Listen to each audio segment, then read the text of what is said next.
नमस्कार, मैं हूं फरहान। बंदूकों के बारे में आपने बहुत सुना होगा और उसका शौक भी होता है पुरुष वर्ग में। जब भी बंदूक की हम शौक देखते हैं तो हम कहीं ना कहीं आकर्षित होते हैं। बस लेकिन बाधित होते हैं कि रख नहीं सकता हर व्यक्ति, उसमें सरकार की एक आवश्यकता होती है और एक नियमावली होती है। यदि आप उसका पालन करते हैं तो आप गन रख सकते हैं। तो ऐसे ही गन शॉप पुरम में खुली हुई है जिसका नाम है प्रताप गन हाउस, और जो उसके ओनर है उनका नाम है दुष्यंत सिसोदिया।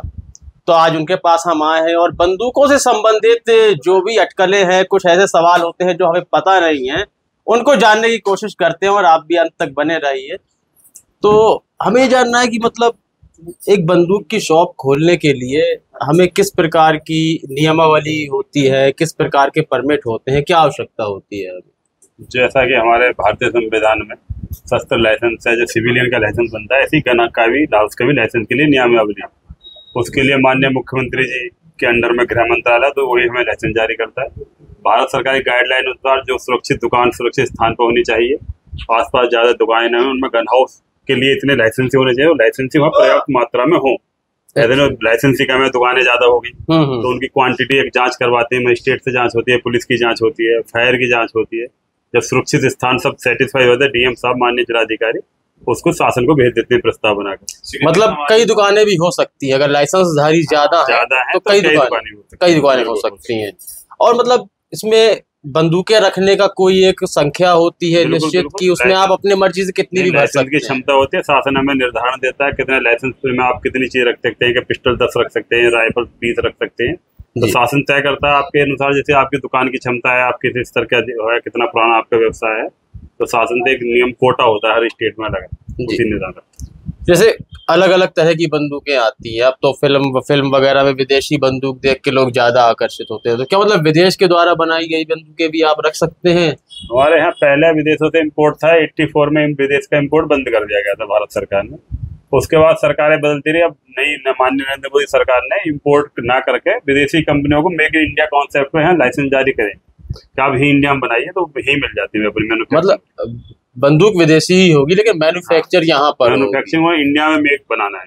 अच्छा, मिल जाती। तो जैसे देखा होगी कई दुकानें होती हैं तो एक कंपटीशन हर चीज में होता है, तो क्या इनमें भी कंपटीशन होता है? कंपटीशन है। अब क्या है, हमारा काम एक बंधित है सरकार के द्वारा कि लाइसेंस जिनको होगा उनको ही सेल कर सकते हैं। अच्छा, लाइसेंस मान्य जिलाधिकारी देते हैं जी। अब जैसे काफी दिनों से लाइसेंस बंद चलने, सरकार कम देती है, सरकार देखती है, तो हम दे नहीं, बिकते नहीं, तो कंपटीशन है। फिर ग्राहक एक है, बेचने वाले 100 दुकानदार है। तो मतलब कोई अच्छी गन्स लाते हैं, ये भी एक कंपटीशन होता है कि उसके पास ये वाली, कि कोई भी ये ला सकता है? ब्रांड है, रख लेते हैं अपने अपनी चॉइस पे। फिर ग्राहक का एक सेटिस्फेक्शन है, किस दुकानदार से उसका सही सेटिस्फेक्शन हो, रेट भी और quality, service, after sale service मिलती है, तो वहां से ले लेता है। और सबसे ज्यादा युवा पीढ़ी किस में कौन सी ऐसी गन है जिसपे आकर्षित होती है? युवा पीढ़ी तो इस टाइम जो चल रहा है अपना 10.6 34 पिस्टल आता है। अच्छा। 1.4 है, पिस्टल पे ज्यादा क्रेज होता है युवा पीढ़ी में। युवा पीढ़ी पिस्टल फिल्मों में या कहीं भी देख लो, ऑटोमेटिक वेपन होता है तो पिस्टल की तरफ ज्यादा आकर्षित है। अच्छा, तो है आपके पास ऐसा कोई, अगर हमें दिख जाए तो? मैं आपको CO2 एयर गन में दिखवा सकता हूँ, ओरिजिनल तो मैं आपको नहीं दिखवा सकता। अच्छा, पूरे जीवन इससे अछूते रह जाते हैं, उनके हाथ में गन नहीं आती। ये पिस्टल है आपका, ये बटन से इसका मैगजीन निकलता है। अच्छा, अच्छा। लोडिंग आपका ये रहता है। ये क्या, ये एयर गन टाइप है क्या? हाँ, एयर गन है। अच्छा, एयर गन। ये आपका पिस्टल है। इसका वेट कितना होगा? वेट लगभग 800-900 ग्राम वजन होता है। ओरिजिनल भी आती है ऐसी।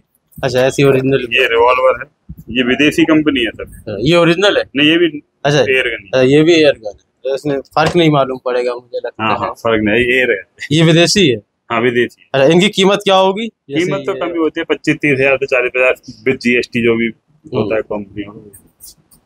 तो आप देख रहे हैं ये सब एयर गन है, ये असली बंदूक नहीं है। कई बार लूटपाट हो जाती है, आप देखते होंगे कि नकली बंदूक दिखा करके लूट लिया। इन पे कोई नहीं लूटती, इनमें आवाज नहीं होती। हाँ, इनमें आवाज दिखाकर अपने मन शौक निशानेबाजी में काम आती है, तो वो साउंड गन अलग होते हैं। अगर आप बंदूकों का शौक रखते हैं तो हम अभी एक और दौरा करेंगे यहाँ पर, जरूर एक डॉक्यूमेंट्री बनाएंगे असली बंदूकों पर, अगर इजाजत देंगे सर तो हमें।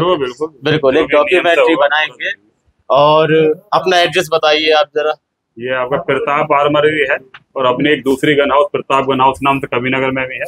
इस टाइम आप इंदिरापुरम में प्रताप, हिनन पार कोई गन हाउस ही नहीं था गाजियाबाद जिले में। ये माननीय श्री राकेश कुमार सिंह जिलाधिकारी रहे थे, उन्होंने यहाँ की मांग को पूरा करते हुए गन हाउस का लाइसेंस दिया है। लौनी से लेकर साहेबाद, इंदिरापुरम, कोई इस क्षेत्र में कोई गन हाउस ही नहीं था, पहला गन हाउस खुला है इस क्षेत्र। तो गन रखने का शौक है तो फिर आपको यहाँ का दौरा एक बार अवश्य करना चाहिए और इस संबंध में अपनी राय भी अवश्य दीजिए। तब तक के लिए इजाजत देते हैं, धन्यवाद। देश और दुनिया की खबरों से अपडेट रहने के लिए आप अभी तक न्यूज चैनल को सब्सक्राइब करना ना भूलें और साथ ही हर न्यूज का नोटिफिकेशन पाने के लिए बेल आइकन को भी दबाएं।